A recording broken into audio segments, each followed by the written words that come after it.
చూస్తున్నాం. చిన్న టేకూరు వద్ద జరిగిన బస్సు ప్రమాద స్థలాన్ని పరిశీలించేందుకు కేంద్ర బృందం కర్నూలు జిల్లాకు చేరుకుంది. ఢిల్లీ నుంచి వచ్చిన life save foundation senior manager Mallikarjuna Patil Bharat ఘటనా స్థలాన్ని నేడు మరోసారి పరిశీలించనున్నారు.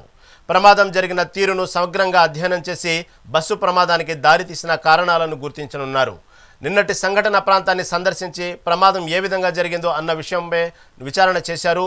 ఇక నేడు మరోసారి సంఘటన స్థలానికి వెళ్లనున్నారు.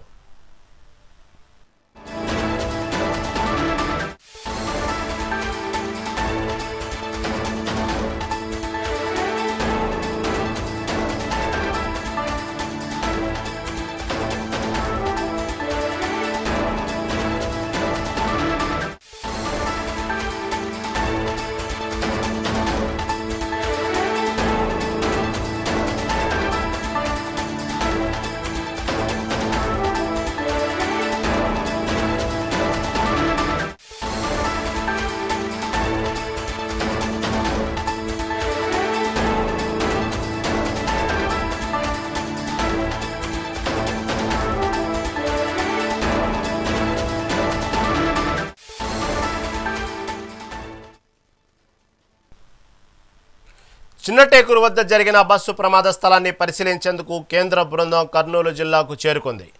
ఢిల్లీ నుంచి వచ్చిన life save foundation senior manager Mallikarjuna Patil Bharat ఘటనా స్థలాన్ని నేడు మరోసారి పరిశీలించనున్నారు.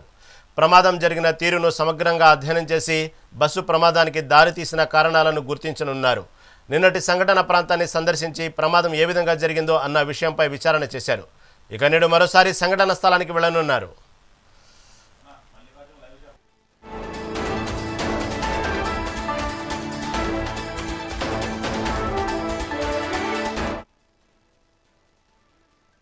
చిన్న టేకూరు వద్ద జరిగిన బస్సు ప్రమాద స్థలాన్ని పరిశీలించేందుకు కేంద్ర బృందం కర్నూలు జిల్లాకు చేరుకుంది.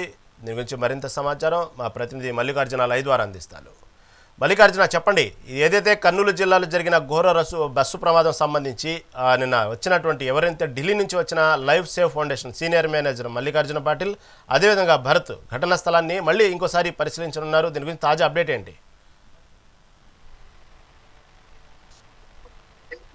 మనం చూసుకోవచ్చు, గత నెల 24వ తారీఖున పూర్తి స్థాయిలో ఏదైతే కర్నూలు జిల్లా చిన్న టేకూరు సమీపంలో బస్సు ప్రమాదానికి గురి కావడం, ఈ మంటల్లో కూడా 19 మంది సజీవ దహనమైనటువంటి పరిస్థితులు మనం చూసాం.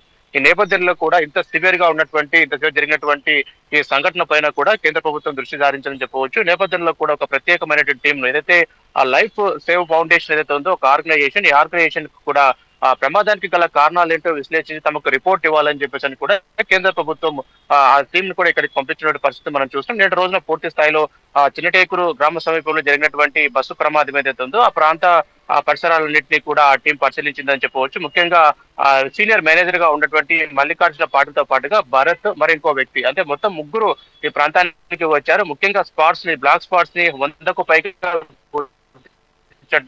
మనకు తెలుస్తోంది. ఎందుకంటే ప్రమాదానికంటే ముందు, అంటే 300 మీటర్లు ఆ బస్సు ఆ ముందుకు వెళ్ళేటువంటి కంటే ముందు ఏం జరిగింది అనేది స్టార్టింగ్ పాయింట్ నుంచి ఎండింగ్ పాయింట్ వరకు కూడా ప్రతి క్షణం అక్కడ ప్రతి మినిట్ కూడా చాలా కీలకంగా వారు వ్యవహరించారు. అసలు ప్రమాద హెచ్చరిక సూచికలు కూడా ఎక్కడ లేని కారణంగానే జరిగినట్టుకంటే సూచికలు లేనట్టు విషయాన్ని కూడా వాళ్ళు నోట్ చేసుకున్నారు. పూర్తి స్థాయిలో బ్లాక్ స్పాట్స్ 100కు పైగా గుర్తించారని చెప్పవచ్చు. ఎందుకంటే ప్రమాదానికి ప్రధానమైనటువంటి కారణం ముఖ్యంగా హైవేలో కూడా ప్రమాదక హెచ్చరికలు కావచ్చు, స్పీడ్ లిమిట్ కావచ్చు, తదితర అంశాలను మెయింటైన్ చేయాల్సినటువంటి అవసరం ఉంటుంది. కాబట్టి ఆ దిశలో ఇక్కడ అవి మెయింటైన్ చేశారా లేదా, ఈ హైవే నిర్మాణం ఏ విధంగా ఉంది, దీనికి పూర్తి అధ్యయనం నిన్న పూర్తి స్థాయిలో చేశారని చెప్పవచ్చు. నిన్న ఉదయం నుంచి కూడా సాయంత్రం వరకు సంఘటన ప్రాంతంలోనే ఈ టీం అంతా కూడా అక్కడ ఇన్వెస్టిగేషన్ చేసిందనే చెప్పవచ్చు. అయితే మరోసారి ఈ రోజు మనం చూసుకుంటే ఈ రోజు సంఘటన ప్రాంతానికి వెళ్ళనున్నారు. మరికొద్ది సేపట్లో వెళ్ళి అక్కడ పూర్తి మిగిలినటువంటి ఇన్వెస్టిగేషన్ పూర్తి చేసేటువంటి అవకాశం కనపడతా ఉంది. పూర్తిస్థాయిలో 3 రోజుల పర్యటన నేపథ్యం వారు ఇక్కడికి వచ్చారు చెప్తున్నారు. అయితే ఈ రోజు సాయంత్రంకి పూర్తి స్థాయిలో విచారణ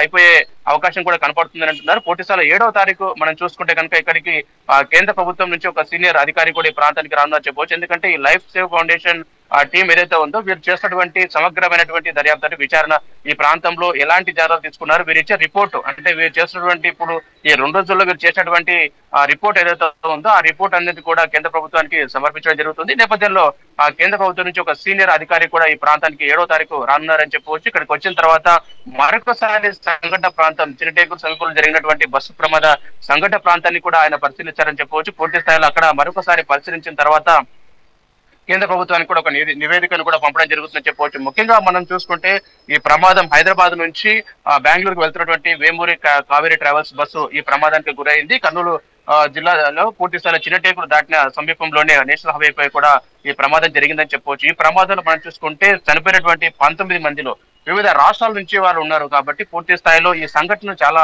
కేంద్ర ప్రభుత్వం చాలా సీరియస్ గా తీసుకున్నట్టుగా మనకు తెలుసు. ఎందుకంటే ఒక రాష్ట్రానికి సంబంధించిన వారు ఏపీ, తెలంగాణ, కర్ణాటక, జార్ఖండ్ నుంచి చాలా మంది కూడా ఇద్దరిద్దరు చొప్పున చాలా మంది దాదాపుగా మనం చూసుకుంటే 4 నుంచి 5 రాష్ట్రాలకు సంబంధించినటువంటి వారు ఈ ప్రమాదంలో చనిపోవడానికి కూడా పూర్తి స్థాయిలో దాన్ని సీరియస్ గా చేరుకుంది. వరుసగా జరుగుతున్నటువంటి ఈ ప్రమాదాల దృష్టిలో కూడా ప్రమాదాలకు వేయాలంటే ఎలాంటి చర్యలు తీసుకోవాలన్న అంశం పైన కూడా కేంద్ర ప్రభుత్వం సీరియస్ గా ఉన్నట్టుగా తెలుస్తుంది. నేపథ్యంలో సంబంధించిన శాఖ కూడా పూర్తి స్థాయి దీనిపైన పూర్తి అధ్యయనం చేసి ప్రభుత్వానికి ఒక నివేదిక ఇవ్వాలని చెప్పేసి లైఫ్ సేవ్ ఫౌండేషన్ అనేది ఒక ప్రైవేట్ ఆర్గనైజేషన్. ఈ ఆర్గనైజేషన్ కూడా రోడ్ సేఫ్టీ పైన కూడా పనిచేస్తుంది. ఇక్కడ ఎలాంటి జాగ్రత్తలు తీసుకోవాలి, ఎలాంటి జాగ్రత్తలు తీసుకోకపోవడం వల్ల ప్రమాదాలు జరుగుతున్నాయి అనే అంశాలపైన కూడా సమగ్రమైనటువంటి విచారణ చేసేటువంటి అవకాశం ఈ టీంకు ఉంటుంది. కాబట్టి ఈ నేపథ్యంలో ఒక సీనియర్ మేనేజర్ గా ఉన్నటువంటి మల్లికార్జున పార్టీతో పాటుగా భరత్ ఈ ప్రాంతానికి చేరుకున్నారు. పూర్తి స్థాయిలో నిన్నటి రోజున స్థానిక ఉన్నటువంటి పోలీస్ అధికారులు ఎవరైతే ఉంటారో ఆ పోలీస్ అధికారుల నుంచి కొంత ఇన్ఫర్మేషన్ తీసుకున్నారు వారు. ఆ తర్వాత వారి టెక్నికల్ గా ఇంకే కోణాల్లో ఇంకా ఏమి ఉండాలి అంటే ఆ జాతీయ రహదారి నిర్మించినప్పుడు ఎలాంటి జాగ్రత్తలు తీసుకోవాలి, ఎలాంటి జాగ్రత్తలు తీసుకోకపోవడం వల్ల ఇలాంటి ప్రమాదాలు జరుగుతాయి, ఎలాంటి ప్రమాదం జరిగినప్పుడు ఏ విధంగా అప్పుడు సంఘటన ప్రాంతంలో అంటే ఏ స్పాట్ నుంచి ఏ స్పాట్ వరకు ఆ బైక్ లాకెళ్ళి దాని అంశాలపైన కూడా ప్రతి అంశం కూడా చాలా క్షుణ్ణంగా పరిశీలించారని మనం చెప్పుకోవచ్చు. ముఖ్యంగా 100కు పైగా ఈ బ్లాక్ స్పాట్స్ ని గుర్తించడం జరిగింది. అంటే టెక్నికల్ గా యాక్సిడెంట్ జరగడానికి లేదా ప్రమాదం జరగడానికి గల కారణాలు ఏంటి అనే దానిపైన కూడా పూర్తిగా ఈ టీం విశ్లేషణ చేసింది నిన్నటి రోజున. పూర్తి ఈ రోజు కూడా మరికొంత విశ్లేషణ చేసిన తర్వాత కూడా పూర్తి స్థాయిలో ఈ రోజు ఇక్కడంతా రిజిస్ట్రేషన్ అంతా పూర్తి చేసుకొని కేంద్ర ప్రభుత్వానికి కూడా ఒక నివేదిక ఇచ్చేటువంటి అవకాశం కనపడుతోంది. ఏది ఏమైనప్పటికీ కూడా గత నెల 24 జరిగినటువంటి బస్సు ప్రమాదంలో 19 మంది మృతి చెందడం చాలా హృదయవిదారకమైన సంఘటన. ఇందులో 17 మంది పెద్దవారు, అలాగే 2 చిన్న పిల్లలతో పాటు ఉన్నారు. కాబట్టి మరొకసారి ఇలాంటి ప్రమాదం జరగకూడదు, ఇలాంటి ప్రాణ నష్టం జరగకూడదనే ఉద్దేశంతో కూడా పూర్తి స్థాయిలో కేంద్ర ప్రభుత్వం కూడా ఒక ప్రత్యేకమైనటువంటి నివేదిక కోరినట్టుగా తెలుస్తుంది. ఆ క్రమంలోనే ఇక్కడ మనకు కేంద్రం నుంచి ఈ టీం కూడా ఇక్కడ పర్యటిస్తుందని చెప్పవచ్చు. Right Mallikarjun, right, thank you for update.